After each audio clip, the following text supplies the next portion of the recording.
ED का red चल रहा है, क्या कहेंगे मनीष जी? सौरभ भारद्वाज जी के घर पर जो ईडी का रेड चल रहा है उसके पीछे केवल एकमात्र कारण है कि कल देश में प्रधानमंत्री जी की डिग्री को लेकर एक बहुत बड़ा खुलासा हो गया। देश के सामने आ गया कि प्रधानमंत्री जी की डिग्री झूठी है।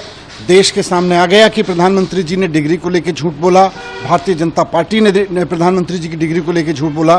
तो अब इस फजीहत से ध्यान कैसे भटकाया जाए? चलो किसी के यहाँ रेड कर देते हैं। ईडी वालों को पूछा जी कोई केस होगा, रेड बताओ किसके यहाँ करनी है। बोले जी अरविंद जी के यहाँ भी हो चुकी, सत्येंद्र जैन के यहाँ भी हो चुकी, मनीष सिसोदिया जी के यहाँ हो चुकी। बोले सौरभ भारद्वाज के केस का क्या हुआ? तो ईडी वालों ने बताया सौरभ भारद्वाज के बारे में कि जी सौरभ भारद्वाज जब मंत्री थे, केस तो उस समय से पुराने का है, वो जब वो मंत्री नहीं थे। तो बोले कोई बात नहीं, ध्यान तो भटकेगा। तो ध्यान भटकाने के लिए, प्रधानमंत्री जी की डिग्री के मसले से ध्यान भटकाने के लिए सौरभ भारद्वाज जी के घर पर रेड की जा रही है ईडी की।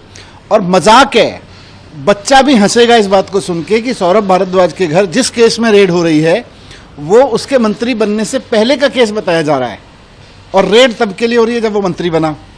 तो हद है यार, कुछ भी कर लेते हैं। मतलब ध्यान भटकाना है, थोड़ा जवाब दे देते हैं, हाँ जी डिग्री के बारे में गलती हो गई हमसे, या डिग्री का सच ये है। यूनिवर्सिटी के लोग आके कह देते डिग्री पे बात नहीं करेंगे, फर्जी केस करेंगे। तो इनकी डिग्री भी फर्जी, इनके केस भी फर्जी।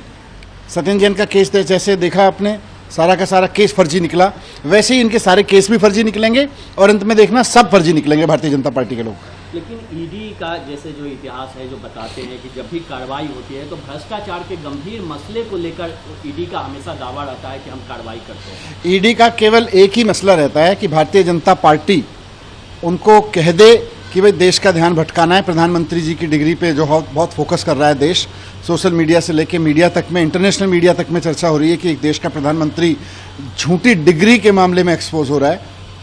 तो ईडी का काम, ईडी को काम ले लिया उन्होंने। ईडी का यही काम रह गया आजकल। ईडी का काम भ्रष्टाचार रोकना थोड़ी है। भारतीय जनता पार्टी जब फंसने लगे तो उन मुद्दों से ध्यान भटकाना है।